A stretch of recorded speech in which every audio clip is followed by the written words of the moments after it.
bricks delivery to Block Gamma in Chernokamensk. Hello everybody and welcome to OpaFed Gaming. You're listening to the OpaFed.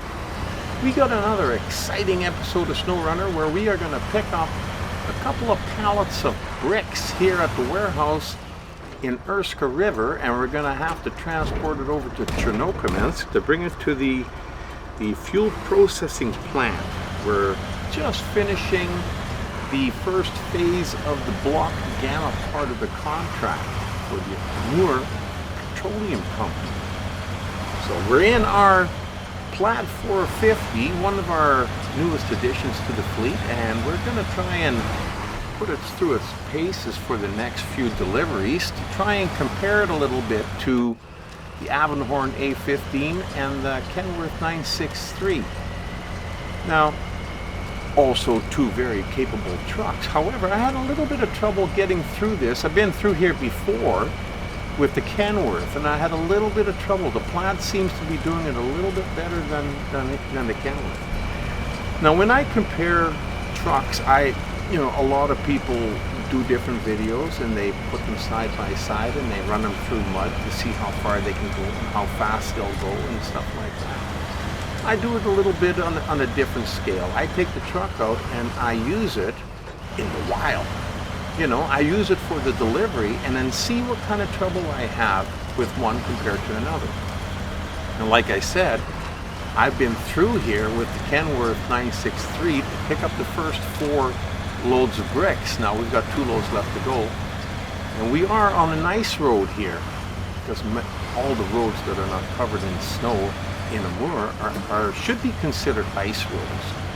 Now, the Plaid has chains, whereas the Kenworth did not. I did okay with the Kenworth. However, just up ahead here, the road is quite tilted to the left, and the Kenworth slid right over to the side, and it took me a little while, but I finally got through it. As you can see, the Plaid has no trouble. He walks through there like there is no ice on the ground or nothing, and it's just fantastic. It's really nice. So that is a big plus when you don't have to worry about ice.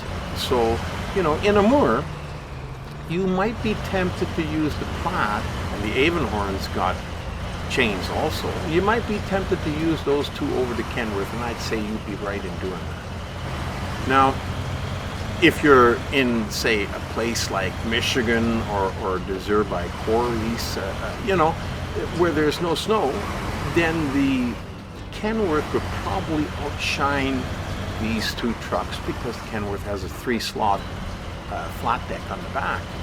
Anyhow, we're in Amur and we're in our Plaid and we're going to put it through its paces. We're running it through some mud and snow and ice, and we're going over an icy road, and we're going to see how it fares. And it seems to do quite well. It's an enjoyable truck to drive, and it's got lots of power.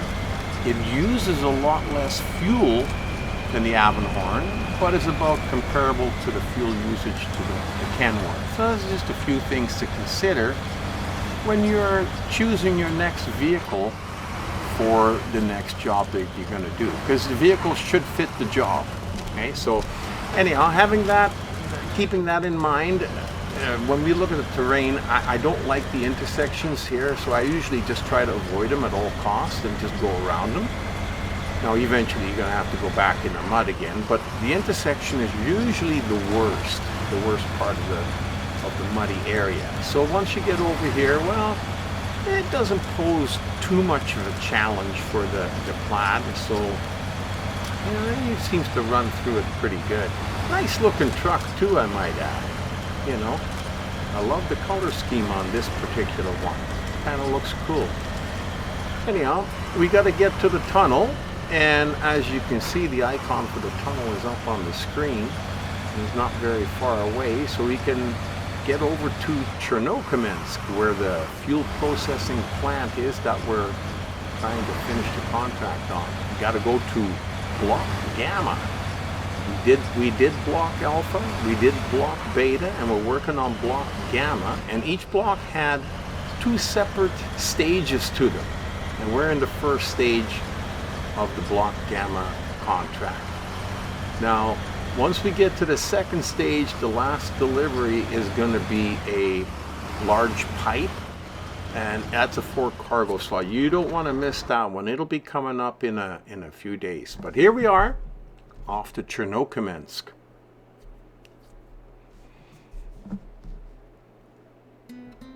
And we finally arrived. Here we are. Now we're not too far. There's the fuel processing plant right there. You can see it in the opening scene here. So we're not very far away. We got a little ways to go, and we got a little bit of a rough road, but other than that, it's going to be fairly decent. Now when you get to the fuel processing plant, they throw up some wooden gates or fences, I don't know what you want to call them.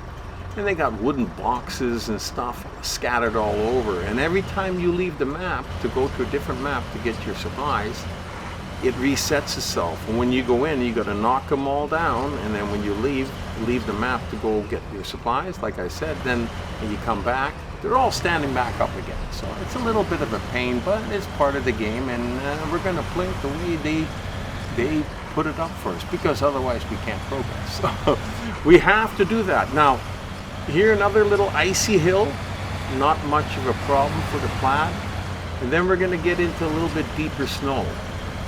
Now the snow seems to be a little bit more trouble for him than the mud, I believe. He drives a little bit slower and it's a little bit tougher to get through. However, he doesn't stop, and going down this hill is difficult, but then you don't want to go full throttle down the hill either.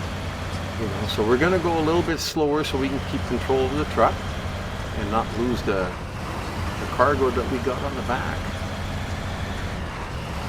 But absolutely gorgeous game. The graphics are fantastic. Fantastic. The gameplay is really good. This truck is a real solid truck to drive. Even though he doesn't have dualies on the back, he's got a wide stance, and he's really you can tip him over if you go at enough of an angle, but it's pretty difficult. So he's a really good, solid vehicle on the road. The other thing that I like about him is that you can carry the crane with the flat deck, which you can do with the Kenworth, but not with the Avonhorn. So you see, there's all little discrepancies back and forth. Because sometimes you need that crane and you need the flat deck too. With the Avonhorn, if you want to have the crane, you're going to have to pull a fifth wheel trailer. And that's a huge difference. But now the Avonhorn does hold a maintenance module on the back that holds over 300. That holds 300 liters. So pros and cons again. Here is our counterpart Avonhorn mobile fuel station, sitting there in case we needed any. Now we've still got 109 liters, and then we got our reserves on top of the roof. So we really didn't need any. Plus the plant is right there. We're not very far away. So we thought we'd just leave the fuel. I don't like fueling up and using it if you don't need it, you know, because you want to leave it in your mobile fuel station for the next time around. Now, when I was talking about that 4-slot cargo, the large pipe, we're going to have to deliver it inside here. And if you want to use, I was going to use a trailer at first, but then I changed my mind, because a trailer and truck would be too long, and you'll understand in a minute when you get in. So we took the Western Star 6900 twin steer, which you see sitting there, because he's waiting. He's already delivered one long pipe in the first stage of this contract, and we're going to use him for the second stage when we have to deliver the next large pipe, because we know we're going to have to do that. So he's sitting there waiting, and I hope he'll be around for that, because that'll be the last delivery of this contract, and it'll be complete. And we should have a nice cutscene at the end of the station repairing itself. So absolutely awesome. Really enjoyed this one. I hope you got some good tips and tricks out of it. And if you just watch it just for the enjoyment, I hope you like the video. Anyhow, we're going to be coming up with our final stages of this contract soon, and after that we will have the lift off at the Hab Hangar in Cosmodrome. And I hope you'll join us for that. Until then, you've been running around in the snow in a Plaid 450 with me, the Opafed.